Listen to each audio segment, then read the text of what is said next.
வணக்கம் friends. TNPSC group 4 2022 கேட்கப்பட்ட question. மோனைத்தொடை dash வகைப்படும். ஆப்ஷன் பி 8 வகைப்படும். 2 புனிதமுற்று மக்கள் புதுவாழ்வு வேண்டின் புத்தகசாலை வேண்டும் நாட்டில் யாண்டும். இப்பாடலடிகளில் அமைந்துள்ள மோனைச் சொற்களை எழுதுக. Option B புனிதமுற்று புத்தகசாலை. 3 எவ்வகை வாக்கியம் என கண்டறிக. கண்ணகி கட்டுரை எழுதாமல் இராள். ஆப்ஷன் சி பொருள் மாறா எதிர்மறை வாக்கியம். கட்டளை தொடர் அல்லாத ஒன்றை கண்டறிக. ஆப்ஷன் டி அரசு ஆணை பிறப்பித்தது. 5 விடைக்கேற்ற வினாவை தேர்ந்தெடுக்க. 5 மாடுகள் மேய்ந்தன. ஆப்ஷன் ஏ எத்தனை மாடுகள் மேய்ந்தன. 6 விடைக்கேற்ற வினாவை தேர்ந்தெடுக்க. இங்கு நகரப் பேருந்து நிற்கும். ஆப்ஷன் சி இங்கு நகரப் பேருந்து நிற்குமா. 7 சரியான தொடரை கண்டறிக.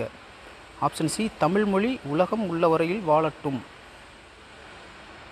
8 சரியான தொடரை கண்டறிக. ஆப்ஷன் டி தம்பி சங்கத்தமிழ் நூலைப்படி என்று கவிஞர் கூறினார்.